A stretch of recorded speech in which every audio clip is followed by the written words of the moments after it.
አዲስ አበባ ውስጥ እውነቱን ለመናገር እንደው ሌላ ምክንያት ምን እንደሆነ አላቅም ጎዳና ላይ ወጥቶ ምግብ የሚያስለምን ምንም ምክንያት የለም። ቀን የጣላቸው ሰዎች ቀን ባነገሳቸው ገዢዎች ፖሊሲ ለድህነት ተዳርገው ነገስ ልጄን ምን አበላት ይሆን ብለው ሲጨነቁ የሚታየውን ዶክመንተሪ የሰራው ቻናል 4 የተሰኘው የእንግሊዝ ቴሌቪዥን ነው።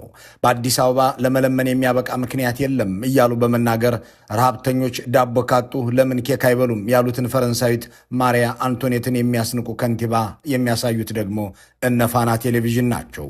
አዳነች ይህንን ንግግር በዚህ መልክ ሲናገሩ የከተማ ነዋሪን አፈናቅለውና ስራ አሳጥተው የበተኑና ያደህዩ በዚህም በየቤቱ ድህነት አስፋፍተው ብዙ ለማኞችን የፈጠሩ አይመስሉም።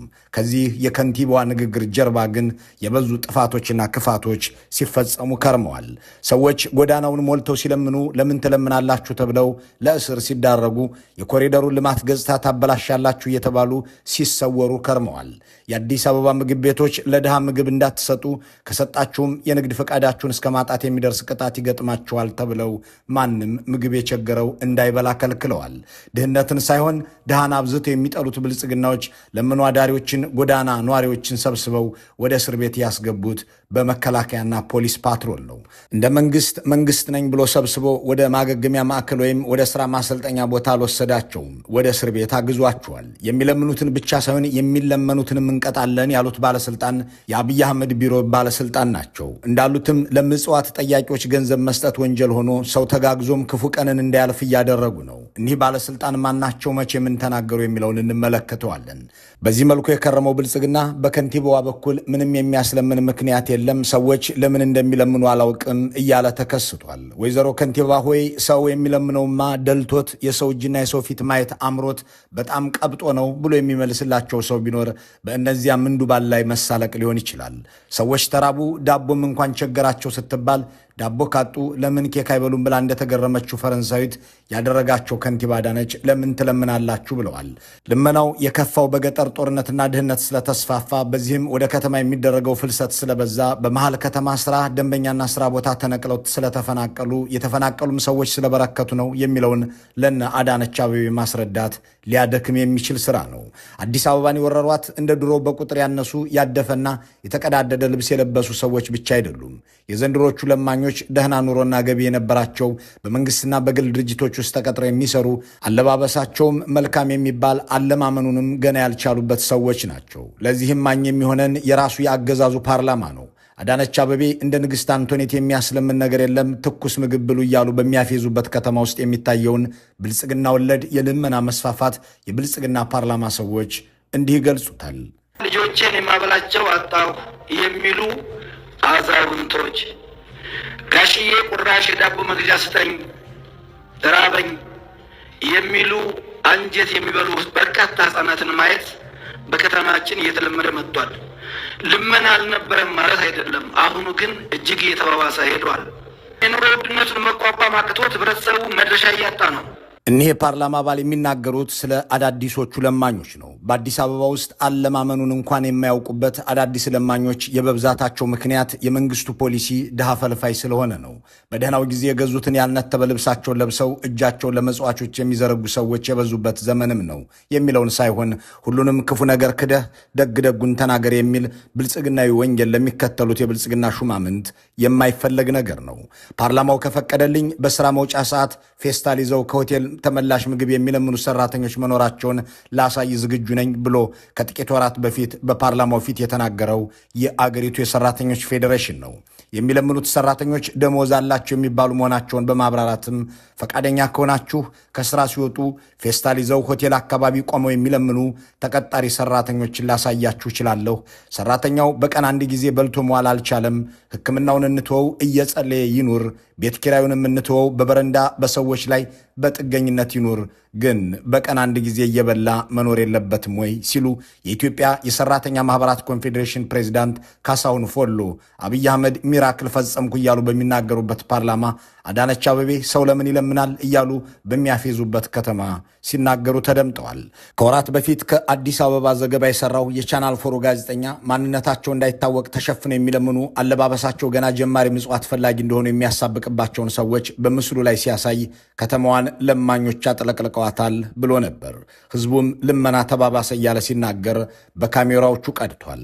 በኋላ ያው ልመና በፊት ለምን አሁንማ በጭራሽ ሰው ብንቁጭ አለን እኮ በቃ። እኒህ በልመና ልጆቻቸውን የሚያሳድጉ እናትም ሆኑ የፓርላማ አባሉ አበራዳሙ የሚናገሩት ስለ ልመና መበራከት ነው። የአሰሪዎች ፌዴሬሽን ፕሬዝዳንትም ተቀጣሪ ሰራተኞች ከስራ መውጫ ጠብቀው በፌስታል ምግብ ሲለምኑ በየምግብ ቤቱ ደጃፍ ላይ ይቆማሉ ብለው ሲናገሩ እንዲሁ የአገሪቱ መንግስት ሰራተኛ የምሳ ሰዓቱን በእምነት ተቋማት ውስጥ እንደሚያሳልፍ የተሰማውም ስለ ለውጡ ተአምራት ሲጨበጨብበት በሚውል ፓርላማ ነው።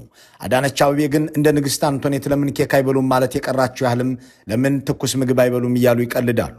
ይህንን ከማድረጋቸው በፊት ላለፉት በርካታ ወራት የኮሪደሩን ገጽታ ታበላሻላችሁ እየተባሉ በሺ የሚቆጠሩ የጎዳና ተዳዳሪዎችን ወደ አልታወቀ ቦታ እንዲወሰዱ አድርገዋል። እነዚያን ምንዱባን የት እንዳደረሷቸውም የማይታወቁት ብልጽግናዎች አሁን ደግሞ ሰው ለምን ይለምናል እያሉ በመቆጣት ላይ ናቸው። ይህ ቁጣቸው ሲለምኑ ያገኟቸውን ሰዎች እየደበደቡ እንዲያስሩም እያደረጋቸው እንደሆነ እየተሰማ ነው። በእርግጥ የሚለምኑ ሰዎች ብቻ ሳይሆኑ የሚለመኑና ለተቸገሩ ወገኖቻቸው የዕለት ጉርስ ምጽዋት የሚሰጡ ሰዎችም እንደሚቀጡ አብይ አህመድ በጽህፈት ቤት ኃላፊያቸው በኩል አሳውቀዋል። ዓለም ፀሐይ ጳውሎስ የተሰኙት እኒህ ኃላፊ ድህነትን ሳይሆን ድሃን በብዙ የሚጸየፈው አገዛዝ ሹም ናቸውና ምጽዋት ለሚጠይቁ ምንዱባን ገንዘብም ሆነ ልብስ አሊያም ምንም አይነት ድጋፍ ቢያደርግ እነሱን የሚቀጣ ህግ ተዘጋጅቷል። እናም ሰጪውን እንቀጣለን ብለው ተግባራዊ አድርገዋል። የሰጪዎቻችን ባህል የዜጎች ባህል መቀየር አለበት። መስጠት የለብንም። ይሄን ከሃይማኖት ተቋማትም ጋር ተነጋግረናል። የህግ ረቂቅም ተዘጋጅቶ ለፍትህ ቢሮ አሁን በአሁኑ አቃቤ ህግ ቢሮ ቀርቧል። ምክንያቱም ህጉን ተግባራዊ እስካላደረግን ድረስ ሰጪዎቹን የቀጣን መሄድ ካልቻለን ልመና ይቀጥላል። ልመና ስራ አይደለም። ልመና ስራ ሆኖ ነው እዚህ ከተማ እየታየ ያለው። ልመናን የሚያህል አዋራጅ ነገር ሰው ወዶ የሚገባበት ይመስል ደግሞም አገሩን ሰላም ነስተው ድሃ አብዝተው ለማኙን እንዳላበረከቱት ነገር የብልጽግና ሹማምንት ለማኞችም ተለማኞችም ይቀጣሉ ይላሉ። እናም ቅጣቱ ተጀምሯልና እና ዓለም ፀሐይ ጳውሎስ ያደህዩት ሰራተኛ ለልመና ተሰማርቶ ፌስታል ይዞ በምግብ ቤት ታዛ ላይ ቢገኝና ያ ምግብ ቤት ምጽዋቱን ቢሰጠው ያ ምግብ ቤት እስከ መታሸግ የሚደርስ ቅጣትን ይከናነባል። ለየኔ ብጤ ልብስ ወይም ጉርስ አሊያም ገንዘብ ሲሰጥ የተገኘ መጽዋች በደንብ አስከባሪዎች ወይም በትራፊክ ፖሊሶች የቅጣት ወረቀት እየተሰጠው መሆኑን መዘገባችን አይዘነጋም። መንግስትም ለድሃ ለምን ምጽዋት ሰጣችሁ ብሎ ዜጎችን ከቀጣ በኋላ ዓመቱ መጨረሻ ላይ ከቅጣት ግማሽ ቢሊዮን ብር ሰበሰቡ ብሎ ሪፖርት ያደርጋል። ፓርላማው በምግብ ቤቶች ደጃፍ ላይ ፌስታል ይዘው የሚሰለፉ ምጽዋት ፈላጊ ሰራተኞች እንዳሉ ሲናገርና አዳነች አቤቤ ለምን ትኩስ ምግብ አይበሉም እያሉ ሲዘባበቱ፣ ዓለም ፀሐይ ሰዎቹን እንቀጣለን እያሉ ሲዝቱ፣ ምግብ ለተራቡ ሰዎች የሚሰጡ ሬስቶራንቶችና ሆቴሎች ቅጣት እንዲጣልባቸው ወስነዋልና እየተቀጡ ነው። ከጣቢያችን ጋር ቆይታ ያደረገ በአዲስ አበባ ውስጥ የልዩ ልዩ ቅርንጫፎች ባለቤት በሆነ አንድ ሬስቶራንት ውስጥ በስራ አስኪያጅነት የሚሰራ አንድ ኃላፊ ባለፈው 1 ዓመትና ከዚያ በላይ በተለየ ሁኔታ ከምግብ ቤታችን ውስጥ የደንበኞቻችንን ትራፊ ሊለምኑ ወይም በዝቅተኛ ዋጋ ገዝተው ለመውሰድ የሚመጡ የመንግስት ሰራተኛና የተለያዩ የድርጅት ተቀጣሪዎች በዝተዋል ይልና ይሁን እንጂ ምግብ ከሰጠን እንደምንቀጣ ስለተነገረን መድፋት ጀምረናል እንጂ ለነሱ አንሰጥም ሲል ይናገራል። ብዙ ስራ ያላቸው የመንግስት ተቀጣሪዎች፣ የባንክ ተቀጣሪዎች፣ ሾፌሮች፣ ሌሎችም በርካታ ሰዎች በየቀኑ ማታ ማታ ወደ ቤታቸው ሲሄዱ በፌስታል አስረው ገዝተው ነው ይዘው የሚሄዱትና ያለው የኢኮኖሚ አቅም ይታያል። እንግዲህ ኢትዮጵያ ውስጥ ያለው የገንዘብ የመግዛት አቅም መዳከም ከዚህ ጋር ተያይዞ ብዙ ሰዎች በዚህ ጥገኛ ሆነው ነው የሚኖሩትና መንግስት ምን እንዳሰበ አይታወቅም። ግን ይሄንን በአጠቃላይ ለውጭ አካል እንዳይሰጥ ተብሏል። አዎ ብልጽግና ከልክሏል። አገዛዙ ያስራባቸው ድሃዎች ያደህያቸው ሰዎች በየሆቴሎች ደጃፍ ትራፊ ምግብ እየተማጸኑ ወይም በዝቅተኛ ዋጋ እየገዙ መሆኑን ሲመለከት የትኛው ምግብ ቤትና ሆቴል ለድሃዎች ምግብ እንዳይሰጥና እንዳይሸጥ ህግ አውጥቷል። ሰው በልቶ ሲያድር ሰውም ሰላም ውሎ ሲገባ የሚበሳጨው አገዛዝ የምትሰጡ ወዮላችሁ ባለው መሰረት በአዲስ አበባ ከተማ መስተዳድር በአዳነች አቤቤ በኩል ህግ አውጥቶ ለእያንዳንዱ ምግብ ቤት አስተላልፏል። ምግብ ለድሃ የሰጠ የትኛውም ሆቴልና ሬስቶራንት ከ50 ሺህ እስከ 300 ሺህ ብር ድረስም ይቀጣል። ስራ አስኪያጁ ትራፊ ምግቦች ለድሃ የምትሰጡ ከሆነ እንቀጣችኋለን፣ ቅጣቱም እስከ ንግድ ፍቃድ መንጠቅ ይደርሳል ከተባልን በኋላ ምግብ አረቀን እየደፋን ነው ብለዋል። በስተንግዶ ጋር በተያያዘ ምግብ አቅርቦት ላይ ለሚሰሩ ድርጅቶች ከከተማ አስተዳደሩ ደብዳቤ መጥቷል። የሚለው ምንድነው? ቀጥታ ከዚህ በፊት ስናደርግ የነበረው የትርፍ በተለምዶ ቡሌ እየተባለ የሚጠራው የትርፍ ምግብ ለማንኛውም ለውጭ አካል ተላልፎ እንዳይሰጥ ይልቁንስ እንዲደፋ እንዲወገድ የሚል መመሪያ ነው የተሰጠው። ድሃ በልቶ አይደር የሚለው መንግስታዊ መንፈስ ድህነትን ሳይሆን ድሃን አብዝቶ የሚጸየፍ አገዛዝ ባለበት ሀገር የሚሰማው ለምን ትኩስ ምግብ አይበሉም የሚሉ ከንቲባ ብቻ ሳይሆኑ እንዲህ ያሉ ጉዶችም ናቸው። ልመና የሚበረታታ ነገር ሊሆን እንደማይችል ታውቆ ያደረ ጉዳይ ነው።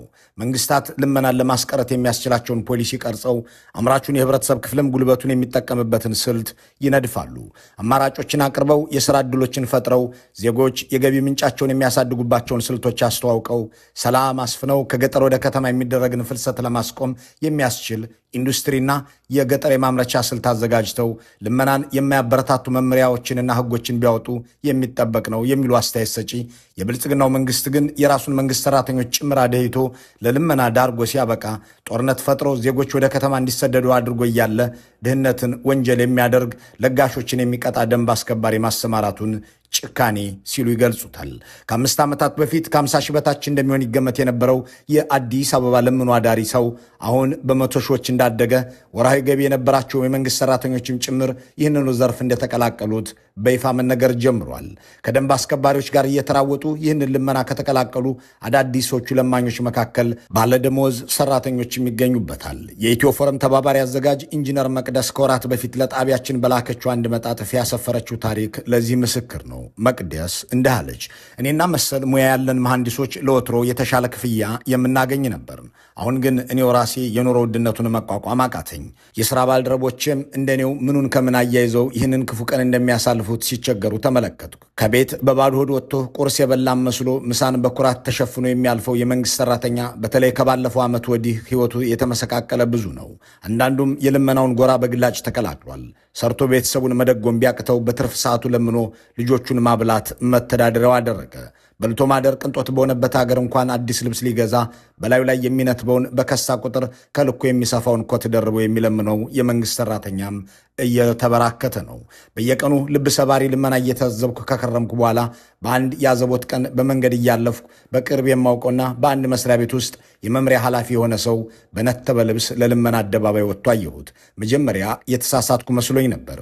ዓይኔን በሁለት እጆቼ ጠራርጌ እንደገና ዞሬ አየሁት። አልተሳሳትኩም። የመምሪያ ኃላፊው ነው። ኦ አምላኬ ብዬ አፌን በሁለት እጆቼ ሸፍኜ መሃል መንገድ ላይ ቆሜ ቀረው። ከድንጋጤ ባንኜ ወደፊት ስራመድ በድኔን ነበርኩ። እንዲህ ያሉትን ሰዎች ነው እንግዲህ አዳነች አቤቤ ለምን ትኩስ ምግብ አይበሉም ብለው የሚቀልዱት። ከነኚህ ምገባ ማዕከላቶች ውስጥ ወደ አንዱ ጎራ ብሎ ትኩስ ንጹህ ምግብ፣ የተመጣጠነ ምግብ መመገብ የሚቻልበት ከተማ ሆኗል። ጎዳና ላይ የሚያስወጣ ምክንያት አዲስ አበባ ላይ በአሁኑ ሰዓት የለም። በአመር ጠላሁ ያለችውን ዝንጀሮ የሚያስታውሱት እነ ከንቲባ አዳነች ወደ አንዱ ጠጋ ብለህ ትኩስ ምግብ ለምን አትበላም ይሉታል። እና አዳነች አቤቤ ግን ድሃም መፍጠርና ከዚያ ድሃ ኮሪደሩን ገጽታውን ታበላሻለህ እያሉ መሰወርን ትተው ሰዎችን ስራ የሚያገኙበትን መንገድ እንዲፈልጉ ከገጠር ወደ ከተማ እንዲሰደዱ የሚያደርገውን የጦርነት ፖሊሲም እንዲተዉ የሚመክሯቸውን ድምፆች አይሰሙም። ይልቁንም ይህንን የሚሉትን የለማኝ ልጆች ናቸው ማለት የሚቀረውን መግለጫ አውጥተው ይዘልፏቸዋል። በዚህ በምስሉ ላይ የሚታየውን ጽሑፍ ያሰራጨው የከንቲባዋ ቢሮ ስለዚህኛው ንግግራቸው ሰዎች የቁጣ አስተያየቶችን ሲናገሩ አስተዳደጋችሁን ያመለክታል በማለት ተቾቻቸውን በለማኝነት ወንጅለዋል።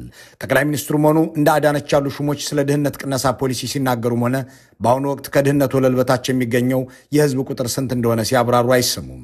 ይህ ሳይንሳዊ ትንታኔ ለኦህዴድ ሰዎች አእምሮ ስለሚቸግር ብቻ ሳይሆን ሆን ተብሎም የሚዘለል ጉዳይ ይመስላል። የተባበሩት መንግስታት የሚሊኒየሙ የልማት ግቦች ሰስቴናብል ዴቨሎፕመንት ጎልስ ብሎ ካስቀመጣቸውና ኢትዮጵያ የፈረመችው ከ4 ዓመታት በኋላ በ2030 ይሳካል በሚል ከተዘረዘሩ መሰረታዊ አጀንዳዎች መካከል በአንደኛ ደረጃ ላይ የተቀመጠው ድህነት ፍጻሜውን እንዲያገኝ ማድረግ የሚለው ነው። በቀን $2.1 በታች የሚያገኙ ሰዎች ቁጥር እንዲያበቃ ማድረግ የሚለውን ይህንን የተባበሩት መንግስታትን ግብ ስለማሳካት ከመስራት ይልቅ ድሃዎችን ማብዛት ስራዬ ብሎ የተሰማራው ብልጽግናው መንግስት በአሁኑ ወቅት 72 በመቶን የአገሪቱን ህዝብ አደህይቶታል። ይህ በምስሉ ላይ የሚታየው የተባበሩት መንግስታት ድርጅት ሰነድ ባሳለፍነው የፈረንጆች ዓመት ኢትዮጵያ ከአጠቃላይ ህዝቧ 72 ሚሊዮኑን በማደህየት ከዓለም አንደኛ መሆኗን ያሳያል። ይህ ደግሞ 86 ሚሊዮን ኢትዮጵያዊ ማለት ነው። ይህ ሁሉ አቀፍ ድህነት መብላት አለመቻል፣ መታረዝና መኖሪያ ቤት አለማግኘት ብቻ አይደለም። አለመማር፣ አለመታከምና መሰል ነገሮችን አለማድረግንም ጭምር ነው። እንዲህ ባለ መልኩ እንዲህ ባለ ህይወት ውስጥ የሚገኙ ነዋሪዎች ደግሞ ለልመና ከመዳረግ ውጭ አማራጭ የላቸውም። የብልጽግናው አገዛዝ ወደ ስልጣን በመጣበት ሰሞን በኢትዮጵያ ውስጥ ከድህነት ወለል በታች የሚኖረው ህዝብ ቁጥር 23 በመቶ ወይም 23 ሚሊዮን ገደማ እንደነበር የገንዘብ ሚኒስቴርን ሪፖርት ዋቢ ያደረገው ይህ በምስሉ ላይ የሚታየው የአዲስ ማለዳ ጋዜጣ ዘገባ ያሳያል። አሁን አገሪቱ 72 በመቶ ወይም 86 ሚሊዮን ህዝብ በሁሉ አቀፍ ድህነት ውስጥ እንዲማቀቅ እያደረገች መሆኑ በዓለም አቀፍ ደረጃ ተጋልጧል። ሌላው ቀርቶ ገዝተው መብላት የሚችሉ ሰዎች ያስተረፉትን ምግብ እንኳን ድሃ እንዲያገኘውና ነፍሱን እንዲያተርፍ ፖሊሲ ያወጣው ብልጽግና ደግሞ ለምን ትኩስ ምግብ አትበሉም እያለ እየቀለደ ነው። እንዲህ አድርጎ ኢትዮጵያን በየቀኑ የሚደህዩ ሰዎች የሚኖርባት ሀገር፣ ጦርነትና ድህነትን ሸሽተው ከገጠር ወደ ከተማ የሚፈልሱ ሰዎች የሚበረክቱባት ምድር ያደረጉ ገዢዎች በከተማ ላይ ለማኝ አኒ ማለታቸው ሳይበቃ ለምን ትኩስ ምግብ አትበሉም ብለው መመጻደቃቸው ሳምንታዊ መነጋገሪያ ሆኗል። መልካም ሁሉ መመኘት በዚሁ እንሰናበታለን።